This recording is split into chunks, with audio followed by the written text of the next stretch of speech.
E aí, pessoal? Então, mais uma vez atrasado, mas vim aqui comentar as leituras que eu realizei no mês passado, fevereiro de 2024.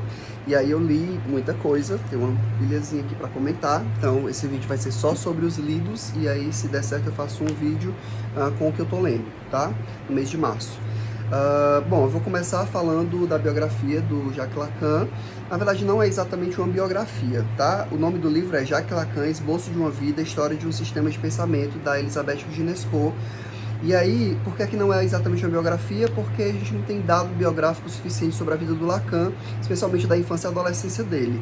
Mas a Roudinesco faz um trabalho incrível aqui, onde ela resgata, inclusive, a história da família paterna e materna do Jacques Lacan, e a gente fica sabendo de muita coisa depois que ele se torna famoso, né? Assim, depois que ele se forma, e, enfim, começa a se relacionar com a psicanálise. Ele tinha uma vida pública muito ativa, então a gente acaba sabendo muita coisa sobre ele, mas da infância e adolescência não. E aí a própria Roudinesco coloca no título Esboço de uma Vida, então é esboçando o que teria sido a vida do Lacan, mas não exatamente uma biografia.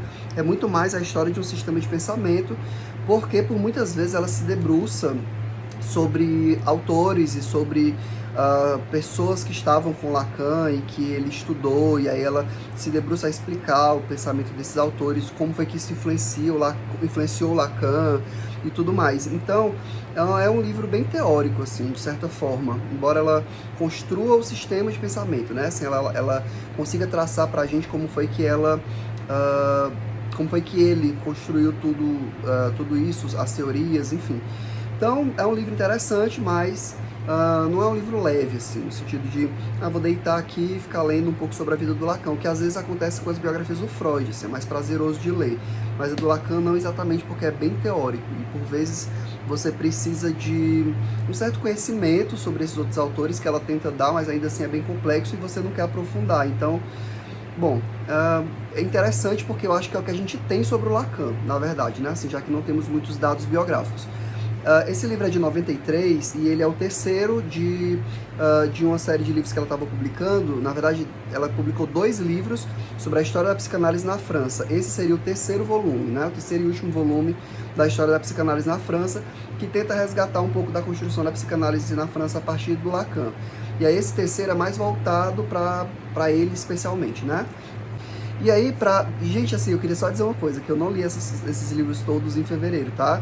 Assim, eu terminei eles em fevereiro. Alguns eu comecei e terminei em fevereiro, mas alguns deles eu venho lendo ao longo dos meses, né? E eu sempre mostro isso no vídeo que eu faço sobre os livros que eu tô lendo. Vocês veem que esse do Lacan, essa biografia da Roudinesco, eu vinha lendo há alguns meses, né? Junto com a Larissa Alverne. E aí, depois que eu terminei ele, eu peguei esse aqui, que se chama Um Pai, Puzzle, da Sybille Lacan, que é uma das filhas do Lacan. Gente, é um texto curtíssimo, onde ela vai aqui lavar um pouco a roupa suja com o pai, e vai meter o pau nesse pai e falar um pouco sobre a ausência desse pai, de como foi difícil ser filha do Lacan. E aí é um texto muito rápido, muito breve. É interessante para você ouvir a própria contando, mas a própria Roudinesco já traz pra gente a relação do Lacan enquanto pai. Mas é interessante ouvir da própria filha. Mas não é um grande livro, nem tamanho e nem como obra, mas acho que vale a pena mais como fofoca literária do que fofoca psicanalítica do que outra coisa. E aí depois eu li O Homem Duplicado, do José Saramago. Fazia muito tempo que eu não lia um livro de fôlego do Saramago. Eu tenho lido muita coisa sobre o Saramago, mas não romances do Saramago, já fazia um tempinho. E aí li esse junto com a Raquel e o Vitor pra gente comentar numa live. A gente comentou, tem um vídeo só da live comentando esse livro, que eu particularmente não amei, no sentido de que de todos os Saramago, esse foi o que eu menos gostei, de todos que eu já li dele. Mas não é ruim, e não é... ele não deixa de ser bom, ele realmente é muito bom, mas ele me agrada menos do que os outros, que eu amo muito. E esse aqui eu gostei, assim, achei massa, bem feito e tal. E tem uma discussão interessante, né? É o Homem Duplicado, então vai falar sobre 2 pessoas que são iguais, mas elas não são gêmeos, e os desdobramentos disso. Enfim, o Saramago vai construindo essa noção do duplo, né? Assim, de um outro que de alguma forma é o seu oposto e que aquilo ali seria seu complementar também. E aí, depois desse, eu finalizei a leitura do José e Pilar. Não sei há quanto tempo eu estava lendo ele, mas não passei muito tempo lendo. O nome do livro é José e Pilar, Conversas Inéditas. Esse livro, na verdade, é um complemento ao documentário que tem José e Pilar, escrito pelo mesmo autor do livro, que é o Miguel Gonçalves Mendes. Existe esse documentário que é maravilhoso, e aí ele coloca nesse livro os restos, ou material que não entraram no documento, material que não entrou no documentário. E aí aqui é interessante que você conhece um pouco mais a Pilar, né? Assim, tem a voz, é um capítulo do Saramago, um da Pilar, um do Saramago, um da Pilar. E aí o Saramago você já conhece, os posicionamentos dele, as coisas são mais... Para quem já está aprofundado nas biografias do Saramago, não tem tanta novidade, tá? Mas serve para a gente conhecer um pouco melhor a Pilar, né? Que é a esposa do Saramago, e que acompanhou ele aí, né, assim, no trabalho de divulgação da obra dele, de tradução para o espanhol, ela era espanhola, enfim. Então, adorei José e Pilar, um livrozinho que eu acho que vale a pena para quem gosta do Saramago. E aí depois eu li Raimundinha é a Mãe, do Tarcísio Matos. Raimundinha é uma humorista cearense, o Paulo Diógenes é quem interpreta, era quem interpretava a Raimundinha, né, ele faleceu, e eu tinha ganho esse livro no ano passado e tinha decidido que eu ia ler esse ano, mas estava de lado ali, de repente o Paulo faleceu e eu fiquei mais interessado ainda em ler esse livro e conhecer um pouco da história dele, porque na década de 90 eu lembro muito da Raimundinha. A Raimundinha ganhou repercussão nacional, participou da Xuxa, participou dos Trapalhões e do programa do Fábio Júnior, enfim, ganhou um programa próprio numa TV local, e participou de programas nacionais como o da Ana Hickman e por aí vai. Então foi uma personalidade que teve um certo relevo durante os anos 90 e no início dos anos 2000, e depois se envereda pela política, vai lutar por causas LGBTQIA+, e tal, depois assume a homossexualidade, casa com homem, depois de já ter casado com mulher, de ter filho. Então é um livrinho super curto, então é muito mais um perfil biográfico, mas dá pra gente conhecer um pouquinho melhor, tá? Tanto a Raimundinha quanto o Paulo Diógenes. Depois eu li o incrível Histórias Extraordinárias do Edgar Allan Poe.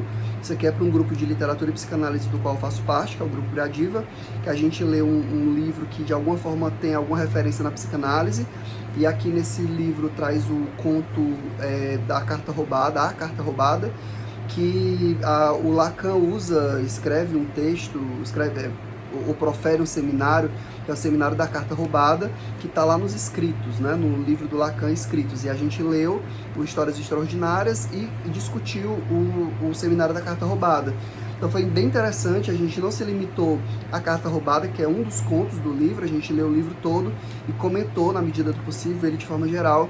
Foi uma releitura, mas incrível, assim, foi como estar lendo ele a primeira vez, porque a outra edição que eu li não era legal, e essa edição é perfeita, assim, a da Companhia das Letras, ela é luxuosa, ela tem a folha meio amarelada, o espaçamento é legal, a folha de guarda, enfim, todos os detalhes dessa edição são lindos, vale muito a pena você ter como objeto o livro, e é mais confortável de você ler nela, e a tradução é muito boa, então você entende muito bem o texto, assim, tá? É realmente uma edição muito primorosa. Depois eu li o livro do mês de fevereiro, do Desafio dos 12 Livros para 2024, que foi o Gênio em Nanquim, Ensaios Literários, da Virginia Woolf. Eram textos que ela escrevia para uma publicação lá específica da Inglaterra. Ela escrevia anonimamente, mas ela sempre teve esse desejo de reunir esses textos, essas críticas literárias, esses ensaios literários que ela fez, onde ela comenta autores como T.S. Eliot, Charlotte Brontë e por aí vai. Ela comenta Henry James, enfim.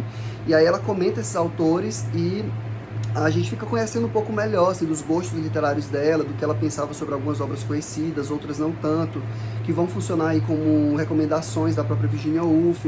Então, bom, não é um livro incrível nem nada, mas é interessante ler uma autora falando sobre livros, né? Tem ensaios onde a temática maior é a questão da leitura, tá? Assim, de reler clássicos e tudo mais. A gente já falei T.S. Eliot, mas é George Eliot, tá? Eu confundi. É George Eliot. Então, bom, aqui mesmo tá contando, né? Charlotte Brontë, George Eliot, Henry James, Thomas Hardy, Joseph Conrad. Então, interessante, tá? São ensaios. E por fim, eu li mais uma peça do Teatro Completo de Nelson Rodrigues, e dessa vez eu li Os Sete Gatinhos, e aí eu voltei a achar incrível, assim, os anteriores eu gostava dos textos, achava muito bom, mas o último especialmente que eu li, que foi o Viúva Porém Honesto, Viúva, porém honesta, eu achei um pouco caricato, assim, os personagens eram um pouco exagerados e muito caricatos, no sentido de que um personagem representava toda uma classe, como um psicanalista. E aqui no Sete Gatinhos, isso está mais dissolvido e a crítica, ela tá mais contundente, assim. Então, é a coisa da moralidade, que sempre comparece no Nelson Rodrigues. É um texto bem forte, assim, né? De um pai que explora as filhas, que faz com que elas se prostituam para que o dote da mais nova seja bom e essa não seja contaminada. Assim, ela tem que casar virgem, ela tem que casar pura, e ela é a salvação da família. E essas irmãs vivem para alimentar o enxoval dessa menina para quando ela casar, e na verdade essa menina é a pior de todas, e ela... Bom, não vou contar para não dar spoiler, mas ela não é tão santinha quanto se espera que ela seja. E aí a história dá uma reviravolta e depois as meninas descobrem que na verdade esse pai é que é o grande vilão dessa história toda, porque acabava explorando as filhas para elas se prostituírem e tudo mais, para conseguir esse dinheiro para mais nova e salvar a família, enfim. Então, mais uma peça muito boa do Nelson Rodrigues, Os Sete Gatinhos. Sei que tem um filme, parece que é com a Vera Fischer, não tenho certeza, e eu não assisti ainda, mas pretendo assistir. Então é isso, até o final do ano pretendo terminar as obras de teatro completo, pretendo terminar o teatro completo do Nelson Rodrigues, né, que se eu não me engano são 17 peças, e só faltam aí umas 8 talvez pra mim, ou mais ou menos isso, 8, 9. E até o final do ano eu termino, tá? E aí todo mês vou aqui comentando com vocês. Então essas foram as leituras que eu empreendi, que eu finalizei em fevereiro de 2024. Então, mês que vem eu volto para comentar as que eu realizei em março, mas talvez ainda saia um vídeo onde eu comento os livros que eu estou lendo e que eu pretendo ler ainda no mês de março. Então, até mês que vem ou até o próximo vídeo. Tchau!